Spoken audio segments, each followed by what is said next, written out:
उर्दू सहाफ़त के 2 सदियां मुकम्मल होने की खुशी में उर्दू एकेडमी के सह रोज़ा सेमिनार के दूसरे रोज़ 25 मई पहला और दूसरा इजलास अजीमुशान कामयाबी के साथ हमकिनार हुआ। इजलास के सभी मुकाला निगारों ने अपने अपने तरीके से उर्दू सहाफ़त के 2 साल मुकम्मल होने की तवारीख पेश की। पहले इजलास की सदारत श्री जौहर गुप्ता MP कर रहे थे। मुकाला निगारों में श्री विवेक गुप्ता MLA, जनाब अहमद हसन इमरान, श्री प्रदीप गुप्ता, जयंत खुशहाल, श्री हराधन भट्टाचार्य, डॉक्टर गजाला यास्मीन ने अपना मुकाला पेश किया।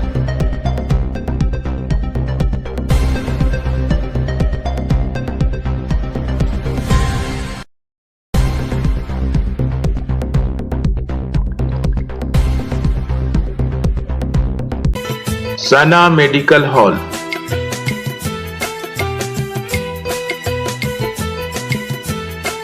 %10 discount on every medicine.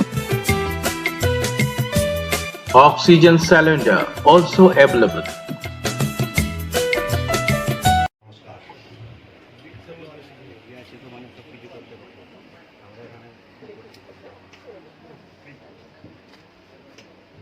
आज का जो विषय है उर्दू जर्नलिज्म का 200 साल, काल से जो चालू हुआ और आज भी होगा, काल भी होगा। तो मैं सबसे पहले रविंद्रनाथ टैगोर का एक कविता से शुरू करूंगा। हेमोर चित्त पुण्य तीर्थ जागर धीरे এই ভারতের মহামানবের সাগর তীরে পিঠায় দাঁড়ায় দুবাহু বাড়ায় নবীনর দেবতারে উদার ছন্দে পরমানন্দে বন্দনা করি তারে ধ্যান গম্ভীর এই যে ভূধর নদী অপমলাহিত প্রান্তর হেথায় নিত্যের পবিত্র ধরিত্রী রে এই ভারতের মহামানবের সাগর তীরে। সাংবাদিকতার ইতিহাসে কলকাতা ও সাংবাদিকতার 200 বছর।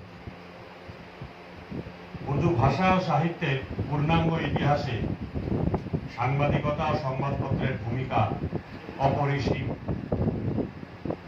নির্দ্বিধায় বলা যায় সংবাদপত্র এমন পৌঁছে যাওয়া যায়। আজ সমগ্র ভারতবর্ষে উর্দু ভাষার প্রথম প্রকাশিত উর্দু পত্রিকা 200 বছর পালিত হচ্ছে মহা সমারোহে, যথাযোগ্য মর্যাদার সাথে। আজকের দিনে বসে আমরা ভাবতেই পারবো না কত কঠিন ছিল সেই দিন। ভারতীয় উপমহাদেশের সাংবাদিকতা ও সংবাদপত্রের ইতিহাসে এই মহানগরী কলকাতা এবং বাঙালির অবদান কখনোই অস্বীকার করা যায়। পত্রিকা আল হিলাল, এই পত্রিকার মাধ্যমে তিনি মুসলমান সমাজে দেশপ্রেম এবং দেশের জন্য রাজনৈতিক চেতনার উত্থান ঘটিয়েছিলেন। এটি সর্বপ্রথম একটি উর্দু পত্রিকা ছিল যার বিষয়বস্তু এবং লেখনী শৈলীর জন্য প্রসিদ্ধি লাভ করেছিল। ব্রিটিশের বিরুদ্ধে যুক্তিযোগ্য সমালোচনা করার জন্য রাজনৈতিক চেতনার উন্মেষ ঘটিয়ে দেশবাসীর স্বাধীনতা সংগ্রামে উদ্বুদ্ধ করেছিলেন এই পত্রিকা।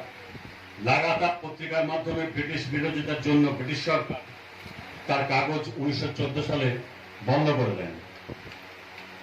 2000 টাকা জরিমানা হয়েছিল, 2000 রুপিয়া জরিমানা হওয়া। ভারতের স্বাধীনতা সংগ্রামে আরো এক অবিসংবাদিত নায়ক নেতাজি সুভাষচন্দ্র বিচ্ছিন্ন হয়ে যায়। আজ এই উর্দু ভাষার মহান সাংবাদিক শহীদ মৌলানা আব্দুল বাকিরের স্মৃতিতেও জানায় শ্রদ্ধাঞ্জলি। 1857 সালের পর থেকে ধীরে ধীরে উর্দু সাংবাদিকতার পরিসর বিস্তার লাভ করে। দেশের বিভিন্ন প্রান্তে নিয়েছিলেন 3 জন মানুষ যাদের মাতৃভাষা উর্দু ছিল না। ভাষার প্রতি অগাধ প্রেম থাকলে তবে তো এমন ইতিহাস তৈরি হয়। যাদের মাতৃভাষা উর্দু ছিল না তার মধ্যে একজন হিন্দু বাঙালি হরিহর দত্ত, আরেকজন পাঞ্জাবি মুন্সি লালা সদাসুখ লাল এবং অন্যজন ইংরেজ উইলিয়াম হকিন্স। জামে জাহানুমার সাথে ইতিহাস হয়ে রইলেন ওই 3 জন। জামে জাহানুমা একসাথে 2টি ভাষায় প্রকাশিত হতো, উর্দু এবং ফার্সি। ফার্সি পত্রিকার বিক্রি মোটামুটি ভালো ছিল। তখনকার দিনে উর্দু এলিট শ্রেণীর কাছে ফার্সির তুলনায় গ্রহণযোগ্যতা কম ছিল। জানা যায় 1828 সালে হরিহর দত্ত জামি জহরনামা উর্দু সংস্করণ বন্ধ করে দেন, কিন্তু ফার্সি সংস্করণ আরো কিছুদিন চলে 1836 সাল পর্যন্ত। তারপর একই मारूफ हस्तियों के बीच में मुझे ये मौका मिला कि मैं कुछ अपने थॉट्स पेश करूं। मुझे जो ब्रीफ दिया गया था दबी साहब की तरफ से वो ये था कि ये session crisis of Indian media के ऊपर है, और मुझे कहा कि आप जरा ट्रेस करें क्रोनोलॉजिकल ऑर्डर में जो खवातीन सहाफती हैं उनकी जर्नी को। तो वो जर्नलिस्ट हैं, सहाफी हैं, और तीसरा वो कि वो उर्दू जबान में काम कर रहे हैं। तो it's like a triple whammy, मतलब ये जिसको कहते हैं ना तीन तरफ से मार्जिनलिटी विद इन मार्जिनलिटी।